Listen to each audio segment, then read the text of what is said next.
Everyone, তোমাদের সবাইকে জানাচ্ছি গুড মর্নিং। এখন বাজে 9:55। তো সকাল 9:55 থেকে আজকে ব্লগটা স্টার্ট করছি। তোমরা দেখছো বঙ্গলালনার, আমি তোমাদের সাথে রয়েছি সুস্থ বঙ্গলালনার নতুন একটা ব্লগে। তোমাদের অনেক অনেক ওয়েলকাম জানিয়ে আজকে ব্লগটা শুরু করছি। এতদিন আমি কোনো ব্লগ আপলোড করিনি, প্রায় 1 উইক হয়ে গেছে। আমি 1 উইক পর আবার ব্লগ শুরু করছি। এক্স্যাক্ট কোনো রিজন আমি তোমাদের হয়তো বলতে পারবো না, বাট আমার না খুব মুড সুইং হয়, আমি জানি না কেন। আমার খুব মন খারাপ ছিল এই 1 উইক মতো, কোনো রিজন ছাড়াই হঠাৎ হঠাৎ মুড খারাপ হয়ে যায়, হঠাৎ মুড ভালো হয়ে যায়। আর তাছাড়া আমাদের বাড়িতে কিছু কনস্ট্রাকশনের কাজ হচ্ছে, ওই জন্য মানে বাড়ির সবাই বিজি, আমাকে একটু টুকটাক কাজ করতে হচ্ছে, ওই জন্য আমার না করে হয়ে ওঠেনি। আর আমি মাঝে মাঝে কথা বলতে গিয়ে তুতলে যাই, তো তোমরা ওইটাকে প্লিজ ক্ষমা করে দিও আমাকে। তো আজকে আমি ভেবেছিলাম, কাল রাত থেকে ভাবছি যে আমি আজকে যা হয়ে যাক আমি ব্লগটা শুরু করবোই। আর আজকে ব্লগের আছে একটা চমক। তোমরা নিশ্চয়ই এতক্ষণে থাম্বনেল দেখে বুঝে গেছো কি চমক করেছে। ইয়েস, আজকে আমি একটু বেরোবো। মানে লকডাউনে আমি কোথাও বেরোয়নি বাড়ি থেকে। ইভেন আমার মানে আমাকে যারা চিনতো তারা আমার বাবার কাছে দাদুর কাছে বলছে যে পর্ণাকে তো দেখছি না অনেকদিন রাস্তায়। কারণ আমি বাড়ির মানে বিকালবেলা হলে বাড়ির সামনে যে রাস্তাটা ওখানে একটুখানি যাই, আদারওয়াইজ আমি বাড়ির বাইরে একদমই বেরোই না। আমি প্রচন্ড ল্যাথখোর, খাই দাই আর খাটে শুয়ে পড়ি, কোনো সিনেমা ওয়েব সিরিজ দেখে এই করেই কাটাই। বাট আজকে আমার মানে অনেকদিন ধরে প্ল্যান করছি ফ্রেন্ডসদের সাথে বেরোবো, বাট কার সাথে বেরোবো সেটা তো তোমার থাম্বনেল দেখে বুঝেই গেছো। ইয়েস, রিয়ার সাথে বেরোবো। রিয়া আসবে একটু পর। তো এখন আমি যাবো চানে, আর চান করে তাতে রেডি হবো, বিকজ 12:45 একটা ট্রেন আছে, ওই ট্রেনটাতে যাবো। এখন তো আমাদের এখানে বেশি ট্রান্সপোর্ট একমাত্র ট্রেন, আর ট্রেন ছাড়া হালকা অটো টোটো চলে, কিন্তু সব জায়গাতে অটো টোটো না মানে রুট নেই, তো ওই জন্য প্রবলেম হয় একটু কোথাও যেতে। এটাও একটা রিজন আমার কোথাও না বেরোনোর। বাট আজকে আমি যা হয়ে যা বেরোবো বলে ঠিক করেছি, যেন বেরোনোটা সাকসেসফুলি হয়। তোমরা দেখতে থাকো ব্লগটা, নিশ্চয়ই খুব এনজয় করছো। শুরু করে দেখা হচ্ছে সানক্রেশন। Bye hi everyone. সো আমি একেবারে রেডি হয়ে তোমাদের সামনে দেখা করছি, আর এই যে রিয়াও চলে এসছে। Hello, good morning. এখন আর মর্নিং নেই, আমরা রেডি হয়ে গেছি। আর রেডি হতে হতে অনেকটা টাইমও লাগিয়ে দিয়েছি। এবার ট্রেন পাবো কিনা তার কোনো ঠিক নেই। অ্যাকচুয়ালি আজকে 12:45 ট্রেনে আমাদের যাওয়ার কথা ছিল, কিন্তু এখন দেখছি 12:45 ট্রেনে 11:02 ট্রেন, আর রয়েছে সে 1:03। তো আমাদের একটা ট্রেনে রাস্তায় এত গাড়ি, মানে ঠিকঠাক ব্লগও করা যায় না। তো 1:03 ট্রেনটা তো আমাদের যাওয়া সম্ভব নয়, তো 11:02 ট্রেনটা আমরা দৌড়াদৌড়ি করে ধরছি। আর এই মেয়েটা রেডি হতে তো এত টাইম লাগায়। আমি রেডি হতে টাইম লাগিয়েছি, আমি এসে তো ধরি কখন দাঁড়িয়ে আছি, অনেকক্ষণ এসেছি, ঠিক আছে দাঁড়িয়ে আছি। মানে ওর সাজতে সাথে সেজে এসছে, আবার সাজে আবার সাজে, আর আমি কিছু সাজিয়েইনি। হ্যাঁ, তুমি তো সাজানি, তুমি তো মেকআপ করেছো। এখন যাচ্ছে দৌড়ে দৌড়ে, ঠাকুর যেন ট্রেনটা পেয়ে যাই। হ্যাঁ, তো বেশি বাজে না, 11:44 মানে 10:44 বাজে, 11:02 ট্রেন স্টেশনে যাচ্ছে। পেয়ে যাবো, চাপ নেই। ছাতাটা বের করলে ভালো হতো তাই। এখন ছাদে বের করতে ইচ্ছা করছে না, আর আমার রোদে আমি ছাদে ইউজ করি না বৃষ্টি ছাড়া। তুমি তো ইন্টেলিজেন্ট মানুষ। তো আমি এরকম সেরেছি, আর রিয়া হচ্ছে এরকম সেরেছে। দেখে তোমরা কমেন্ট সেকশনে জানিও কেমন লাগছে। কেমন লাগছে? আমি আরো একটু ভালোভাবে সাজু ভেবেছিলাম, চুলটা স্ট্রেট করা হচ্ছে না। একটু ভালোভাবে সাজবো। আমি তো ভেবেছিলাম ট্রেনটা হয়তো 12:45। আমি জানি 12:45 ট্রেন, আমি তো হেলে দুলে রেডি হচ্ছি। আমিও তো দেন লেট হয়ে গেল, অর্ধেক জিনিস খুঁজে পাই না, তাড়াহুড়োর সময় কিছুই খুঁজে পাই না। হাতে কিছু পরে আসতে পারি, ভুলে গেছি। আমি একটা গলায় হচ্ছে একটা ওই পরবো ভেবেছিলাম, নেক পিস, সেটাও খুঁজে পাচ্ছি না। তারপর আরো কি কি যেন নেবো ভেবেছিলাম, কিচ্ছু খুঁজে পাই না। ওর একটা টিফিন বক্স রয়েছে আমাদের বাড়িতে, সেটা আনবো ভেবেছি, সেটাও আসার সময় ভুলে গেছি। কাল মানে এক সপ্তাহ আগে থেকে ব্যাগে ঢুকো ব্যাগে ঢুকো ব্যাগে ঢুকো, ওকে বলেছি যে একটা band, bullet bullet bullet bullet okay বলেছি যে হাতে একটা রিস্ট ওয়াচ পরে আসবি আর একটা ব্যান্ড পরবি। এই যে হাত দুটো খালি করে চলে এসে, খালি মনে নেই আমার, এত তাড়া হয়ে গেছে। অটোর জন্য দাঁড়িয়েছে, অটো পাইনি, সাইকেলে এসেছি। তারপরে এত প্রবলেম হয় আসতে। আমাদের পার্কে ঢুকতে দেবে জানি না। বাই দ্য ওয়ে, আমরা এখন মাস্ক পরি, তোমরা বলো না কেন মাস্ক পরে। চলে গেল নাকি? না, বনগাঁটা যাচ্ছে না। এখন রাস্তা মোটামুটি ফাঁকা, মানে এই যে মাস্ক হাতে দেখতে পাচ্ছো, একটু পরে বলবো। মানে এখন শুধু গাড়ি যাচ্ছে, মানে হাঁটা মানুষ খুব কম, তাই মাস্ক পরিনি। স্টেশনে গিয়ে মাস্কটা পরে নেবো, আর এখন কথা বলছি তো ওই জন্য। তো চলো স্টেশন গিয়ে বাকি কথা বলছি। হাই এভরিওয়ান, তো স্টেশন চলে এসেছি। মানে লকডাউন হওয়ার পর আমি মনে হয় এই লকডাউনের পরে ফার্স্ট টাইম স্টেশনে আসলাম, বাড়ি থেকে বেরোই না। তুই? আমিও বাড়ি থেকে বেরোই না, তুই তো জানিস সবই। আর দৌড়াদৌড়ি করে এসেও কোনো লাভ হলো না, বিকজ ট্রেনটা মিস করলাম। দৌড়াচ্ছিলাম, বসে থাকি, কখন আবার নেক্সট ট্রেন আসে। কেমন ভূতনি ভূতনি লাগছে মনে আমাকে। আমাকে লাগছে ভূতনি, ঘেমে গেছে পুরো। তো দেখেছিস, তুই তো ঘামিস না। আমি ভেতরে ভেতরে ঘামি, তাহলে আমি বাইরে ঘামি, সবাইকে দেখা আমি ঘেমে যাচ্ছি। তো চলো আবার একটু পর কথা বলছি। ফোন করে বিকালে একবার করো, রাত্রেবেলা 9টা সাড়ে 9টা। রিয়ার প্রেম কাহিনী শোনাচ্ছে, শোনো, ইন্টারেস্টিং। এই ক্যামেরায় তাকা, ক্যামেরায়। আমি আর রিয়া শুধু ভুল করি, আমরা শুধু স্ক্রিনে দেখি লেন্স না থাকে। এটা তোমরা নিশ্চয়ই ভাবছো আমাদের টেরা, কিছু করার নেই, মানে ভুল হয়ে যায়। শুধু মানে স্ক্রিনে না নিজেদের আয়নার মতো দেখে যাচ্ছি, ঘেমে যাচ্ছে তখন কালো কালো লাগছে মনে হচ্ছে। বল, হ্যাঁ তারপরে বলছি ট্রেনের খবর হয়ে গেছে। তো চলো ট্রেনে উঠে তারপর আমরা যেখানে যাবো আমাদের ডেস্টিনেশন নেমে তারপর তোমাদের বাকিটার কথা তো বলছি। বাকি হ্যাঁ দেখা হচ্ছে যেখানে যাবো সেখানে। ট্রেনে আমরা উঠে গেছি, আই থিঙ্ক কিছু শোনা যাচ্ছে না, তাও আমরা জোরে চিৎকার করে বলছি। দেখতেই পাচ্ছ একদমই লোক নেই, ভিড় নেই বললেই চলে। কথা বলতে পারছি না, বাইরেটা দেখি।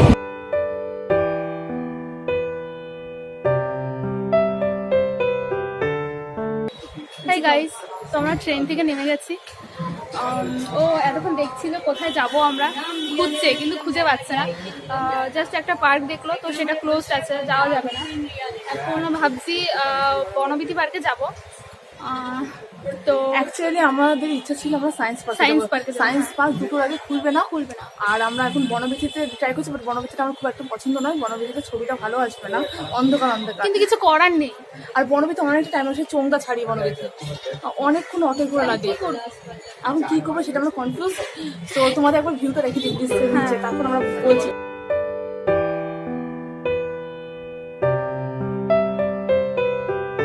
তো আমরা আপাতত একটা ডেস্টিনেশন ভেবেছি, সেখানে এখন যাচ্ছি। ব্রিজে রয়েছে, ওভারব্রিজ, নিচে নামবো। তো দেখা যাক সেখানে গিয়ে খোলা আছে কিনা, বা আমাদের ঢুকতে দেয় কিনা, কিছুই বুঝতে পারছি না কি হবে। এতদিন পরে বেরোলাম, তাও যদি কোথাও যেতে না পারি। আজকে অ্যাকচুয়ালি আমাদের কোনো ডেস্টিনেশন ছাড়াই ঘোরা, কোথায় যাবো ঠিক নেই। এখনো বুঝতে পারছি না কোথায় যাবো। তো চলো আবার একটুখানি এগিয়ে তারপর ভিডিওটা শুরু করছি, ঠিক আছে? আর তারপর আমরা ভেবেছিলাম হলে যাবো, তো হলেও গেলাম, গিয়ে দেখলাম পুরো ক্লোজ, বন্ধ। এখন কোথায় যাব জানি না। আমরা অ্যাকচুয়ালি বেশি তাড়াতাড়ি চলে এসেছি, মানে 2টো থেকে পার্ক খোলে। তো পার্ক তো বন্ধ, এখনো গেলে কিছু হবে না। এখন বাজে হচ্ছে 12টা, এখনো বাজেনি মনে হয়। কটা বাজে এখন? 12:15 বাজে। তো এখন তো পার্ক খোলেনি। আর তারপর হচ্ছে সিনেমা হল এখনো খোলা নেই। সিনেমা হল মানে খোলার পারমিশন দেয়নি সরকার। তারা কি গরম, আমরা যেদিনই বেরোই, মানে যেদিনই ভাবি বেরোবো সেই দিনই প্রচন্ড গরম। আর এত গরম, মাস্কও খোলা আছে না, দম আটকে আসছে। রোজ দিনে প্রত্যেকদিন যে ওয়েদারটা থাকে, আমরা ভেবেছিলাম আজকের ওয়েদারটাও মনে হয় ঠান্ডা ঠান্ডা হবে, কোনো প্রবলেম হবে না। রাস্তায় এত গাড়ির কথা বলা যাচ্ছে না। আরে ব্লগ করাতে কি টাফের ব্যাপার, হাতে ব্যাগ সামলাও, ট্রাইপড সামলাও, ফোন সামলাও। এখন স্টেশন যাচ্ছি, বসবো কিছুক্ষণ, টাইম হলে আবার বেরোবো। খানিকক্ষণ বসে নিই, কষ্ট হয়ে গেছে। তো অ্যাট লাস্ট আমরা একটা যাওয়ার জায়গা খুঁজে পেয়েছি। হ্যাঁ, তো আমরা এখন আসছি রাজনন্দিনীতে। মানে একটা রেস্টুরেন্ট খোলা আছে, তো ভাবলাম রেস্টুরেন্টে আগে একটু বসি, মানে খুব কম লাগে, একটু এসির হাওয়া খাই, তারপর আমরা একটু বেরোবো কোথাও একটা। তো চলো, একটা রেস্টুরেন্ট পেয়ে গেছি, এখানে আসার কথা ছিল। তোমাদের একটু ভিউটা দেখিয়ে দিই, ওকে?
খুঁজে পাচ্ছি না, কনফিউশনে পড়ে গেছে।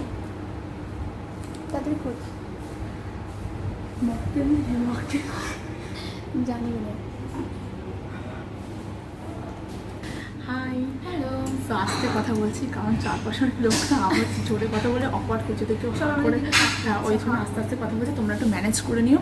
তো খাবার অর্ডার দিয়েছি ফাইনালি, আর এতক্ষণ আমরা ফটো সেশন করছিলাম, ফটো সেশন হয়ে গেছে, আর এখন একটু রেস্টুরেন্ট ফাঁকা রয়েছে, সো ওই জন্য তো বেশ ভালোভাবে ফটোটা সেশন করতে পারছি আমরা। না না, খুব ভালো হয়নি, ওর ছবিগুলো আমি একদম বেস্ট বেস্ট তুলে দিয়েছি, কিন্তু আমার ছবি মোটামুটি 100টা আগে আমি স্যাটিসফাই হই না। ও আমাকে 4-5টা ছবি তুলতে বলছে, আমাকে তো তুলছি পুরোপুরি কিন্তু ঢপ। ও আমাকে ছবি তোলে কি করে শোনো তোমরা, আকাশ বাতাস তোলে, আমাকে আর দেখায় না, আমাকে রোগা লাগছে আর আকাশ বাতাস বেশি দেখা যায়, ওকে না না, মোটেও না, মিথ্যা কথা বলি না। ওর লোকে শুনছি, এবার থেমে যাও ভাই। ছবিগুলো এত সুন্দর হয়েছে, বাইরে এত গরম লাগছিল, মানে এত এখানে সুন্দর এসে হয়েছে। একটু স্বর্গ খুঁজে পাচ্ছি ঠান্ডায়। প্রচন্ড ভালো লাগছে এখানে এসে। কিন্তু এখন আমাদের মেন ফটো সেশন হয়নি, যেটা আমরা আউটডোর শ্যুট করবো, ওই জন্য পার্কে যেতেই হবে, তাই খেয়েতে পার্কে যাবো কিন্তু মনে হচ্ছে। এরপর একটু যাবো মিয়া মোড়ে, দিন যাবো পার্কে। আর আমাদের টেবিল দিয়ে গেছে, জল দিয়ে গেছে, এখনো খাবার সার্ভ করেনি। টেবিল কি করে দিয়ে দেবে? মানে টেবিল আর সরি ওটা কি দিয়েছে, প্লেট দিয়ে গেছে, ঠিক আছে, প্লেট দিয়ে গেছে, ফাঁকা প্লেট, এখনো বসে আছে। তো আমি শুধু একটা কথাই বলবো, যারা যারা সুস্মিতার চ্যানেলে নতুন আছো তারা অবশ্যই সাবস্ক্রাইব করে দিও, অ্যান্ড পাশে থাকা বেল আইকনের ঘন্টাটা প্রেস করে দিও, আর লাইক করো ভিডিওটা, লাইক করো, শেয়ার করো, কমেন্ট করো। তোমাদের জন্য আজকে বেরোনো, তোমাদের জন্য আজকে নতুন ভিডিওটা তৈরি করা।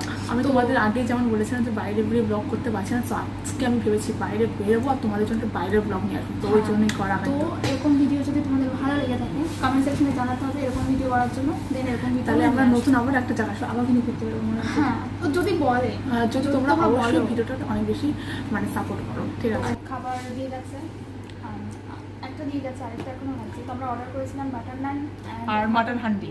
সো লুকটা দেখিয়ে দিই তোমাদের। খাবার এসে গেছে, তো আমরা এখন খাবো। এই যে butter naan and mutton handi. Mutton handi. So serve করি, তারপর তোমাদের সাথে আবার কথা বলছি। চলো আগে সার্ভটা করো।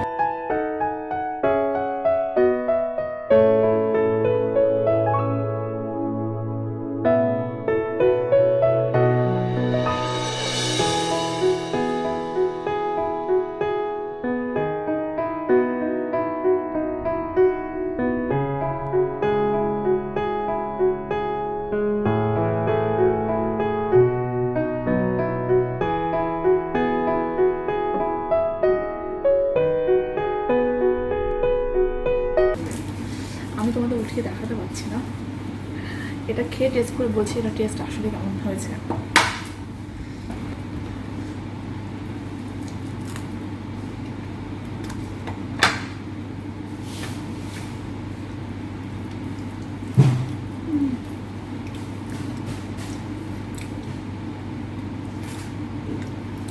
মাংসটার গ্রেভিটার টেস্টটা খুব সুন্দর, ঝালটা একটু ভালো হলে হয়তো। নর্মালি ঠিকই আছে, কষ্ট করে শিখতে পারছি না, মাংস বড় শক্ত করে। ক্যামেরার সামনে খেতে কেমন লাগছে, মন খুলে খেতে পারছি, খুব সুন্দর আছে।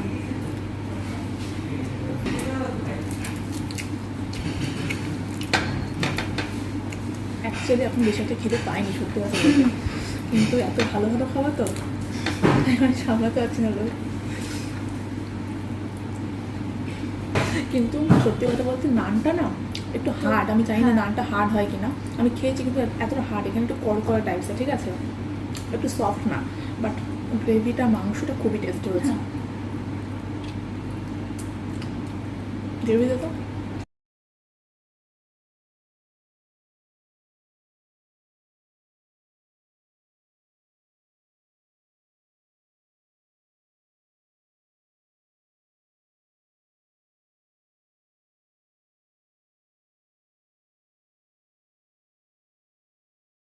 আমাদের খাওয়া দাওয়া হয়ে গেছে, মানে খাওয়া দাওয়া ডান, বিল পে হয়ে গেছে। এবার আমরা যাচ্ছি উপরে, মানে কি খেতে যাচ্ছি সেটা তোমাদের উপরে পরে বলছি।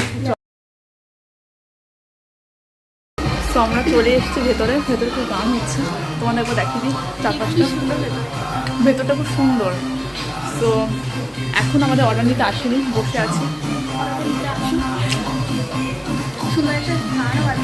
গানটা শুন, আর এই গানটার জন্য খাবার খাওয়া সেরে আমরা রেস্টুরেন্ট থেকে বেরিয়ে ডিরেক্ট চলে এসেছি মিও আমরে। মিও আমরে আমি এসেছি একটা জিনিস নিতে, যেটা আমি তোমাদেরকে পরে জানাবো। আর রিয়া নিয়েছে পেস্ট্রি আর হটডগ ওর বোনের জন্য। সো এখানে কথা বলার কোনো স্কোপ ছিল না বলে আমি ভাবলাম একটা ওভারঅল ভিউ নিয়ে নিই। হাবড়ার মিও আমরটা খুবই সুন্দর, আর এখানে কেকের বেশি ভ্যারাইটিস দেখলাম আমার চাঁদপাড়ার মিও আমরের থেকে। সো ওভারঅল ভিউটা আমি তোমাদেরকে দেখিয়ে দিলাম। অ্যান্ড আমরা এই যে হাই করছি তোমাদেরকে, এখান থেকে খাবার সব কিছু প্যাক করে আমরা বেরিয়ে গেছিলাম তাড়াতাড়ি। খুবই বৃষ্টি পড়ছিল বাইরে, তো বাইরে গিয়ে আবার কথা বলছি চল। সো আমরা রেস্টুরেন্ট থেকে বেরিয়ে এসেছি, খাওয়া দাওয়া হয়ে গেছে। তখন পেপসি খাচ্ছি, পেপসি। অ্যাকচুয়ালি একটা ঘটনা ঘটেছে, সেটা তোমাদের সাথে পরে শেয়ার করবো, মানে যখন আমরা ঠাকুরনগর নামবো তখন শেয়ার করবো। তারপর একটু মিয়ামর গেলাম। এই যে হ্যাঁ মিও আমরে গেছিলাম, তোমাদের তো তোমার ভিডিওটা দেখালাম। মিও আমর থেকে চলে এসেছি। আর মিও আমরে একটা ঘটনা ঘটেছে, হাবড়া মিও আমরে দেখলাম অনেক বেশি ফ্লেভার রয়েছে, যেটা আমাদের চাঁদপাড়া মিও আমরে এত ফ্লেভার নেই বলে আমি হাবড়া মিও আমরে এসেছিলাম। তো কী নিয়েছি সেটা তোমরা নেক্সট ব্লগে দেখতে পারবে, এটা সারপ্রাইজ। আর ও নিয়েছে কিছু পেস্ট্রি নিয়েছে আর হটডগ নিয়েছে ওর বোনের জন্য, কারণ আমরা এসেছি ভাই বোন না খেলে। আর আমিও ভাইয়ের জন্য নিয়ে নিয়েছি ভাই হ্যাঁ পানির শাহি পানির অনেক টাকা খরচা হয়ে গেছে ওদের জন্য।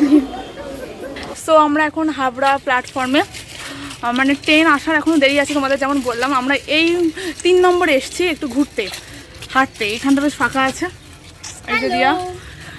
সো দাঁড়া, আমরা আবার একটু পরে কথা বলি। এবার তোমাদের স্টোরিটা বলি যে অ্যাকচুয়ালি কি হয়েছে। আমরা গেছিলাম রাজনন্দিনীতে, হাবড়ায় যে রাজনন্দিনী বার অ্যান্ড রেস্টুরেন্ট আছে। সো আমরা রেস্টুরেন্টে গেছিলাম। কী হয়েছে শোনো, আমরা মাটন নিয়েছিলাম আর নান নিয়েছিলাম। ওখানকার মানে স্টাফদের বিহেভিয়ার খুবই ভালো, ঠিক আছে। এবার আমরা কোনো সফট ড্রিঙ্ক নিইনি, ককটেল ওখানে। তো আমরা ভেবেছিলাম কি আমরা ভেবেছিলাম বিয়ার নেবো।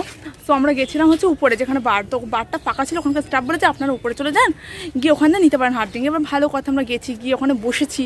তোমাদের যেমন দেখালাম আগে এনভায়রনমেন্টটা, গিয়ে ও মা স্টাফ আমাদের কাছে অর্ডার নিতে এসছে। এবার 21 বছর হয়েছে, মানে আমার তোমরা কি বললে, ও আইডি কার্ড আছে, মানে তোমরা একটু কমেন্ট সেকশন জানো যে আমাদের কি দেখে মনে হচ্ছে না 21 বছর হয়েছে, মানে মনে হচ্ছে না আমাদের দেখে কি সত্যি বাচ্চা মনে হচ্ছে? আমি বুঝতে পারছি না, মানে আমাদেরকে দেখে বাচ্চা লাগছে। তো তারপর ওখান থেকে আমরা চলে এসেছি, চলে এসে আর কি করবো, তারপর গেলাম মিয়ামোড়ে গিয়ে সেম আরেকটা ঘটনা ঘটেছে। সেটা কি হচ্ছে সেটা তো মিয়ামরে যখন আমরা গেছি, মিয়ামরে আমরা একটা কিছু নিয়েছি। আর মানে একজন লেডিস স্টাফ ছিল, ওনার বিয়ে যে এত বাজে, ওনাকে বলছি বারবার যে আমাদের তো কি প্যাক হয়ে গেছে, বলছে প্যাক হয়ে গেছে আগেই বলেছি, তো তোমরা শোনোনি কেন? আমি বলছি আপনি তো ভালো করে বলবেন, এত যে মল ফল হয় সব জায়গার লোকে কি সব কিছু বোঝে? আর এমন তো এমন না যে আমরা বুঝি না। তো আমি লাস্টে বলে এসেছি ওনাকে, আপনি না ঠিক ওয়েল বিহেভ জানেন না, কাস্টমারদের সাথে কি করে বিহেভিয়ার ঠিক করুন, তারপরে কথা বলবেন। বাড়ি আমাদেরকে অ্যালাউ করেনি, আমাদের মনে সত্যি বাচ্চা লাগে। এবার আমি বলেছি যে আমাদের 21 বছর হয়ে গেছে, আর বলছে আইডি কার্ড তো তাদের দেখানো। এবার আমরা তো আইডি কার্ডকে কেউ সঙ্গে নিয়ে বেরোয় নাকি? তো আইডি কার্ড তো দরকারি ডকুমেন্টস কেউ কি সাথে নিয়ে বেরোয়? আর আমার কাছে তো বোঝার কমন সেন্স, আমার কাছে প্যান কার্ড থাকে, বাট প্যান কার্ড আজকে সেরকম মেনশন করে দিতে পারতো যে আইডি কার্ড ছাড়া অ্যালাউ করা হয় না। এবার মানে কি বলতো, প্যান কার্ডটা আমার ব্যাগে থাকে, বাট প্যান কার্ড যে ব্যাগে থাকে সেই ব্যাগটা আমি আনিনি। ওনারা তাদের মেনশন করতে পারতো যে এখানে কোনো লেডিস অ্যালাউড না, শুধু অনলি ছেলেরাই এই বাড়ি ঢুকতে পারবে। অথচ ওখানে অন্যান্য মেয়েরাও ছিল। জানি না যে আমাদের ওয়েস্ট বেঙ্গলে কোনো কিছুতে মেয়েরা গেলেই কেন এত প্রবলেম হয়। স্বাধীন দেশ, যেতেই পারে একটা মেয়ে, তাই না? তো এখন দাঁড়িয়ে আছি, স্টেশনে দাঁড়িয়েছি, এক্ষুনি ট্রেন আসবে। আমরা এখন অন্য স্টেশনে দাঁড়িয়ে আছি, ওই দিকের স্টেশনটা, মানে ওই পেছন দিকে যে স্টেশনটা ওখানেই ট্রেন আসে, মানে বনগা লোকাল। তো এখানটা ফাঁকা বলে আসলাম, এখন যাবো ওইদিকে। তো চলো গিয়ে আবার। আজকে 1 শালিক দেখে বেরিয়েছি, সো সেটা না দেখে বেরিয়েছি, তো ওই জন্য দিনটা এতটাই খারাপ, ওটা এফেক্ট ফেলছে। বিকজ আমি ভাবলাম ট্রেন হয়তো 2:16 আছে, এখন দেখছি 3:10 ট্রেন। তো এতক্ষণ বসে থাকা তো যাবেই, এখন ভালো লাগছে না বসে থাকতে। এখন আমরা যাচ্ছি অটো ধরতে। এতক্ষণ বসে থাকা ইম্পসিবল, ঠিক আছে? মানে সত্যি হতে 1 শালিকের এফেক্ট পড়ে। হাতে এতগুলো জিনিস, ওর হাতে অতগুলো জিনিস, ভালো লাগছে না এখন আর সত্যি সত্যি। সো ফাইনালি আমরা ঠাকুরনগর চলে এসেছি, মানে পৌঁছে গেছি। অটোয় আর ভিডিও করতে পারিনি, মানে দেখো আমি এগুলো বসাতে পারছি না, ওইদিকে ভিডিও স্টার্ট করে ওর হাতে কত কিছু, আর আমার হাতে, মানে আমাদের কাছে টাকা থাকলে সারাদিন ধরে কিনতেই থাকি। আর কি হয়েছে বলো তো, মানে এত মানে আমরা না বাই চান্স অটোটা পেয়ে গেছি না হাবড়া থেকে, নইলে আবার দাঁড়াতে হতো 1/2 ঘন্টা। একজন মহিলা বললো যে ট্রেন আছে 3টের সময় বনগা লোকাল, তো আমরা অতক্ষণ ওয়েট করিনি, আমরা তখনই একটা অটো পেয়ে গেছি ফাঁকা। এবার ফার্স্ট সিটে বসেছি তো হাতে আর কিছু নাড়াতে পারছে না, এই মেয়েটা এখন ব্যাগ লাগাতে পারছে না, আর হাত পুরো ব্যথা হয়ে গেছে এত কিছু ধরে, দেখো কত কিছু আমার হাতে, আর এর হাতে দেখো কিছুই নেই। কিছুই নেই, 1 কিলো পেয়ারা আছে মিয়ামরের, সেগুলো নিয়মের ব্যাগটা একদম পাতলা, ঠিক আছে। ওর হাতেও কিন্তু মিয়ামরের একটা ব্যাগ আছে আর 1 কিলো আছে, সেম সেম। সো আমি আর হাঁটতে পারছি না, কেন জানি না। তো চলো বাড়ি যাই, তারপর বাবা বকছি, ঠিক আছে। মর্নিং এভরিওয়ান, তো কালকের পর তোমাদের সাথে দেখা হচ্ছে আবার আজকে সকালে। কালকে আমি আর ব্লগটা কন্টিনিউ করতে পারিনি, মানে কি বলো তো, আমি কোথাও ট্রাভেল করলেই না আমার প্রচণ্ড মাথা যন্ত্রণা হয়, এত মাইগ্রেনের প্রবলেম, মানে আমি মনে হয় মাথা যন্ত্রণাতে ফার্স্ট হবো কম্পিটিশন হলে, আর খুব কষ্ট হয়। কালকে বাড়ি এসেছি 4টে 4:30 হয়ে মানে বেজে গেছে, বাড়ি এসে ফ্রেশ হয়ে শুয়েছি, পেইন কিলার খেয়েই শুয়েছি, মাথা যন্ত্রণা কমেনি, আবার সেকেন্ড পেইন কিলার খেয়েছি, তাও মাথা যন্ত্রণা কমেনি, সারা রাত মাথা যন্ত্রণা, ভাতও খেতে পারিনি ঠিক করে। মানে মাথা যন্ত্রণা যদি হাই ভলিউমে মাথা যন্ত্রণা হতে থাকে আমার, আমি কোনো কাজে কনসেন্ট্রেট করতে পারি না, আর বমিও হয়। তা কালকে আর বমি হয়নি, আমি ভাত টাত খেয়ে শুয়েছি, মানে ওভারনাইট ঘুমালে তবে মাথা যন্ত্রণা ছাড়ে। এই আজকে সকালে একটু ফ্রেশ লাগছে, তাই ভাবলাম ব্লগটা শেষ করে দিই। তো আজকে ব্লগটা তোমরা অবশ্যই জানিও যে কেমন লেগেছে তোমাদের, আর তোমরা যদি ব্লগটা সাপোর্ট করো তাহলে আমি আবার একদিনকে বাইরে গিয়ে ব্লগ করবো, যাতে তোমাদের দেখতে বেশ ইন্টারেস্টিং লাগে। তো তোমাদের কাছে সাপোর্টটুকুই চাই, আর অবশ্যই আমার চ্যানেলটাকে সাবস্ক্রাইব করে দিও। ভিডিওটা ভালো লাগলে অবশ্যই কমেন্ট সেকশনে জানাতে ভুলবে না তোমার অপিনিয়ন, লাইক করো, শেয়ার করো। তো আজকের মতো টাটা, দেখা হচ্ছে নেক্সট ব্লগে, খুব তাড়াতাড়ি ব্লগ নিয়ে আমি চলে আসছি। তো অবশ্যই তোমাদের যদি আমাকে ফলো করতে ইচ্ছা করে, মানে আমাকে আরও বেশি জানতে ইচ্ছা করে, তাহলে কিন্তু তোমরা আমার ফেসবুক পেজে ফলো করতে পারো, বঙ্গলালনা আমার ফেসবুক পেজ নেম, আর ইনস্টাতেও ফলো করতে পারো, আমি নিচে আইডি দিয়ে দেবো। তো চলো, বাই, লাভ ইউ অল।